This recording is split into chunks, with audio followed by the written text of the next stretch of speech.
समय की बात है, एक पिता के 3 पुत्र थे। तीनों में काफी प्रेम था। वे हमेशा मिलजुल कर रहते, पर वक्त के साथ जब वे बड़े हुए तो उनका प्रेम जाता रहा। वे आपस में काफी लड़ने लगे, झगड़ने लगे। लड़ने झगड़ने का मुख्य वजह था कि पिता छोटे बेटे से ज्यादा प्रेम करते थे और इन्हीं बातों को लेकर बड़े भाई उनसे जलते और झगड़ते रहते थे। पिता छोटे बच्चे से ज्यादा प्रेम करते थे क्योंकि छोटा बच्चा काफी मेहनती था और हमेशा अपने पिता का कहा बहुत ही अच्छे ढंग से करता। बच्चों का लड़ाई देखकर पिता काफी चिंतित रहने लगे और उन्होंने सोचा कि मेरे रहते हुए ये इस तरह से लड़ाई झगड़ा करते हैं, मेरे नहीं रहने पर इनका क्या होगा। इन्हीं बातों को लेकर उन्होंने तय किया कि मेरे पास जो भी संपत्ति है उनका बंटवारा मैं तीनों बेटों में बराबर बराबर कर दूंगा, और उन्होंने ऐसा किया भी। उन्होंने अपनी सारी संपत्ति का बंटवारा तीनों बेटों में बराबर बराबर कर दिया। इसी क्रम में उनके पास एक जमीन का टुकड़ा था। इसे भी उन्होंने बड़ी सावधानी से, चालाकी से तीनों भाइयों में इस तरह का बंटवारा किया कि वे आगे चलकर लड़ाई झगड़ा नहीं करें। यह जमीन का टुकड़ा को उन्होंने बांटा। यह 1 नंबर के भाई को मिला, यह दूसरे नंबर, और यह तीसरे नंबर के भाई को मिला। यह कुआं नंबर 1 है, यह कुआं नंबर 2 है और यह कुआं नंबर 3 है। इस कुएं से इस खेत में सिंचाई होती, इस कुएं से इस खेत में सिंचाई होती और इस कुएं से इस खेत में सिंचाई होने लगी। कुएं नंबर 1 से इस जमीन पर सिंचाई होती, कुएं नंबर 2 से इस जमीन पर और कुएं नंबर 3 से इस जमीन पर सिंचाई होती। नालियों के द्वारा पानी खेतों पर पहुंचाया जाने लगा, इस नाली से इसमें और इस नाली से इसमें। इस तरह वे खेती करने लगे, अपने अपनी जमीन के हिस्से पर खेतियां होने लगी। कुछ दिन इसी तरह चला। चूंकि छोटा भाई काफी मेहनती था, अतः उनकी उपज काफी अच्छी होती। वह जिस चीज का भी खेती करता, पैदावार काफी होती। यह देखकर फिर से बड़े भाई उनसे जलने लगे। चूंकि वे काफी आलसी थे, अतः अच्छे ढंग से खेती नहीं कर पा रहे थे, लेकिन छोटा भाई मेहनती होने के कारण काफी अच्छे ढंग से खेती करता और पैदावार खूब होती।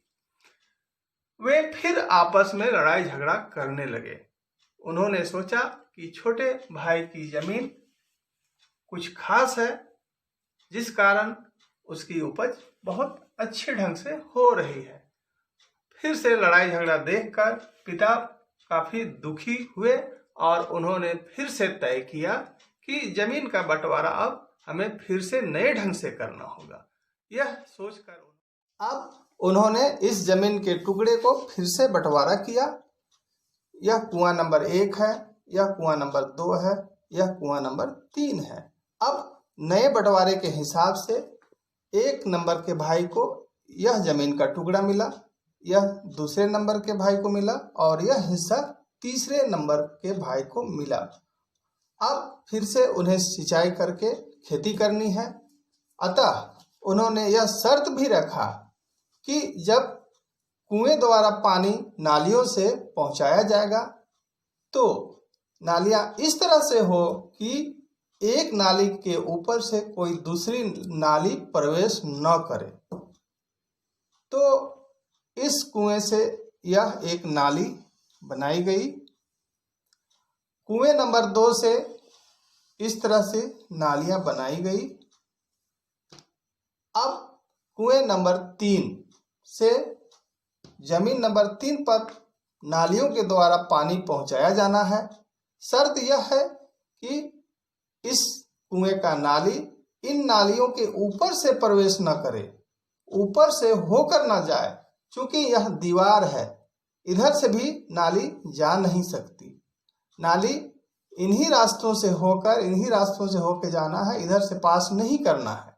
तो आपको बताना है, अब आपको प्रयास करना है कि कुएं नंबर 3 से जमीन नंबर 3 पर नाली के द्वारा पानी पहुंचाया जाना है। तो नाली किस तरह से बने कि एक नाली के ऊपर से दूसरा नाली होकर नहीं जाए। यह दीवार है, नाली इधर से भी नहीं प्रवेश कर सकती है। इन्हीं खाली जमीन का उपयोग करना है नालियों के निर्माण के लिए।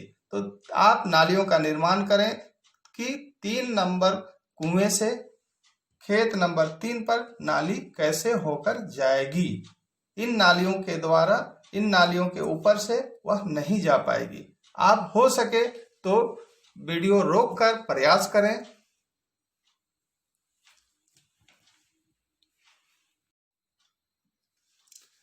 तो आपने प्रयास कर लिया होगा और नालियों का निर्माण भी कर लिया होगा। अब मैं प्रयास करता हूं कि नालियां कैसे बनेगी कि एक के ऊपर से दूसरी नाली प्रवेश न करे। तो यह कुआं नंबर 1 है, यह 2 है और यह 3 है, आप देख पा रहे हैं। और यह जमीन नंबर 1 है, 2 है और यह 3 है। कुएं नंबर 1 से जमीन नंबर 1 पर इस तरह का नाली मैंने बनाया। अब कुएं नंबर 2 से पानी जमीन नंबर 2 पर पहुंचाना है। तो इस तरह से नाली बनाई जा सकती है। आप देख पा रहे हैं।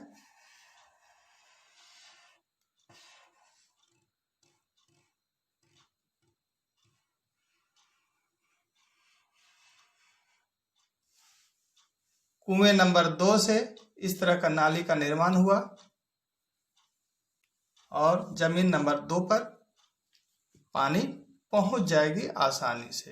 अब कुएं नंबर 3 से नाली का निर्माण करना है। तो नाली ऐसे बनाई जा सकती है और जमीन नंबर 3 पर पानी आसानी से पहुंच सकता है। तो यहाँ पर आप देख पा रहे हैं कि नालियां एक के ऊपर से होकर नहीं जा रही है। तो आपको यह अच्छा लगा होगा और समझ भी गए होंगे कि किस तरह नालियों का निर्माण आसानी से किया जा सकता है। अपना ख्याल रखें। बहुत बहुत धन्यवाद।